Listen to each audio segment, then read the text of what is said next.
Today we will show how apple crumble is made. Here are the ingredients. For the dough, 2 cups of rolled oats, 1/2 cup of flour, 1/4 cup of honey, 4 tablespoons of almond flakes, 60 grams of butter and a pinch of salt. For the filling, for apples, 2 tablespoons of lemon juice, 1 teaspoon of cinnamon, 1 tablespoon of cornstarch, a pinch of salt and sugar to taste.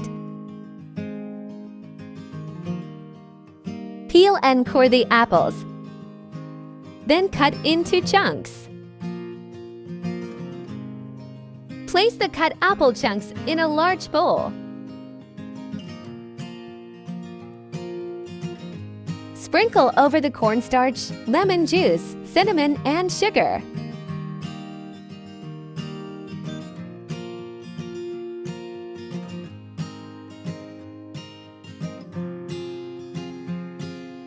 Mix well with a spoon or with your hands.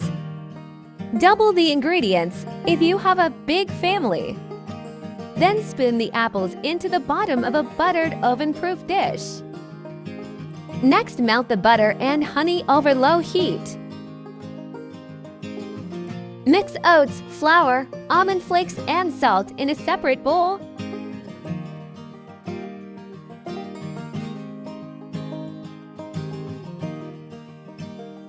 Take the melted butter and honey mixture off the heat. Add the mixed oats, flour, almond flakes, and salt to the melted butter and honey and stir. Now sprinkle the crumble mixture on top of apple chunks. Using the back of a spoon or your fingers, press it.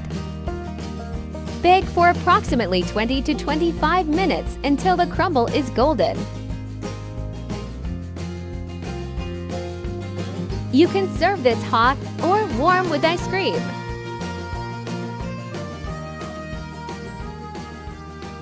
And of course, you can have tea with it as well.